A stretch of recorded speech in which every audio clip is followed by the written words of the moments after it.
안녕하십니까. 프라이메듀 학원입니다. 오늘은 백현고 1 시험 문제에 대해서 분석하도록 하겠습니다. 지난번에 말씀드렸지만 학교별로 얼마나 수능에 가까운지에 대해서 집중적으로 말씀드리도록 하겠고, 그러니까 백현고가 이번에 조사한 11개 학계 중에서 1위를 차지해서 가장 먼저 소개를 하게 되었습니다.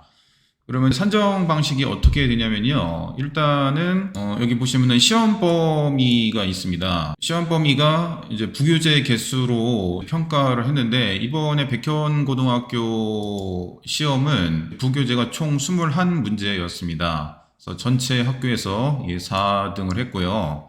4등을 했기 때문에 총 11점 만점 중에 8점을 받았습니다. 그리고 변형 정도가 있는데, 변형 정도는 크게 저희는 세 가지로 분류를 했습니다. 그래서 보기가 영어인 문항, 요거는 이제 변형에서 가장 쉬운 거죠. 이런 겁니다. 이런 식으로 보기가 영어로 나온다든지, 지문을 알고도 여기 보기가 해석이 안 되면 틀리는 거, 이거를 보기가 영어라고 저희가 분류를 했고요. 그 다음에 전체적인 지문은 원래 배운 대로 나왔는데 이 문제분만 바꾼 것을 변형 1이라고 했고, 근데 문장 자체를 바꾸거나 혹은 이렇게 뒤에 문장을 추가한 거를 변형 2라고 분류를 했습니다. 그래서 난이도를 보시면은 그냥 보기가 영어인 거는 난이도가 좀 낮기 때문에 곱하기 0.5를 했고요. 그 다음에 변형 1인 경우에는 1.0을 했고, 그 다음에 변형 2인 경우에는 1.5를 해서 가중치를 바꾸었습니다. 쭉 보시면 알겠지만 백현고등학교는 이번에 거의 50% 가까운 문제가 전부 다 변형 2로 났습니다. 그러니까 학생들 입장에서는 원래 안 보던 문장이 추가가 됐기 때문에 이게 무조건 외운다든지 많이 보는 거 위주로 공부를 한 학생들은 굉장히 많이 틀릴 수밖에 없습니다. 딱 봐도 굉장히 보라색이 많죠.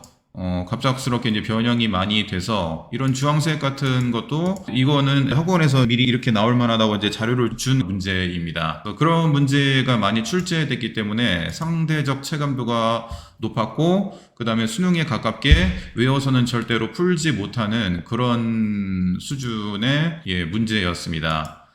그리고 수능 유형은 전체 100점에서 91점입니다. 그러니까 비수능 유형으로 난 게 객관식에서는 한 문제 6번이네요. 이제 영영으로 풀이된 거 비수능 유형으로 나왔고, 서술형에서는 이제 맨 마지막에 영작이 한 문제에 나왔습니다. 그래서 영작은 수능에서 나오지 않기 때문에 비수능 유형으로 분리해서 이제 91점, 그래서 전체 학교 중에 5등을 차지해서 7점을 받았고요.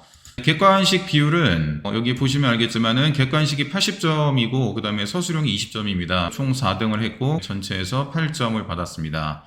그래서 통합적으로 보시면은 뭐 이렇게 1등은 없었지만 그래도 골고루 상위권 점수를 받아서, 특히 이 변형 문제가 많은 거에 대해서 점수를 많이 받아가지고 1위를 차지한 게 백현고등학교 문제가 아닌가. 그래서 이번에 저희가 평가한 11개 학교 중에 가장 수능과 가까운 문제라고 말할 수가 있겠습니다. 그래서 수능과 가까웠고, 그 다음에 이제 학생들 입장에서는 이렇게 변형이 지난번보다 많이 됐기 때문에 좀 까다로울 수 있고, 제가 매번 강조하지만 이런 시험을 잘 보기 위해서는 평소에 문장, 모의고사 문장이라든지 비문학 문장을 많이 접하셔가지고 새로 볼 수 있는 문장에 익숙해지셔야 됩니다. 그러기 위해서는 평소에 어휘도 많이 아셔야 되고요. 그러니까 고등학교 내신 영어 혹은 수능 영어를 잘 하기 위해서 가장 중요한 능력이 뭐냐고 물어보신다면 저는 언제든지 주저하지 않고 어휘라고 말할 수 있습니다. 어휘를 모르고는 이런 바뀐 문장에 절대로 대응을 하지 못합니다. 이런 어휘에 꼭 신경을 쓰셔서 어휘를 좀 키우고, 어휘를 평소에 자기가 모르는 걸 골라서 정리해서 암기하는 습관을 들이셔야지 백현고등학교 1학년에서 시험을 잘 볼 수 있다고 생각합니다. 그리고 선생님께 아주 감사드리는 게, 이렇게 변형을 시키시는 게 이게 쉽지가 않습니다. 제가 문제를 제작해서 아는데, 이게 쉽지 않은 문제를 학생들이 그래도 수능과 가까운 유형을 풀게 이렇게 문제를 제작해 주신 거에 대해서 백현고등학교 선생님한테도 항상 감사드리고요. 앞으로도 계속 내신 공부를 하면은 수능 공부가 계속 될 수 있게 이런 문제를 더 많이 만들어 주셨으면 합니다. 예, 이상 프라이메디 학원이었습니다.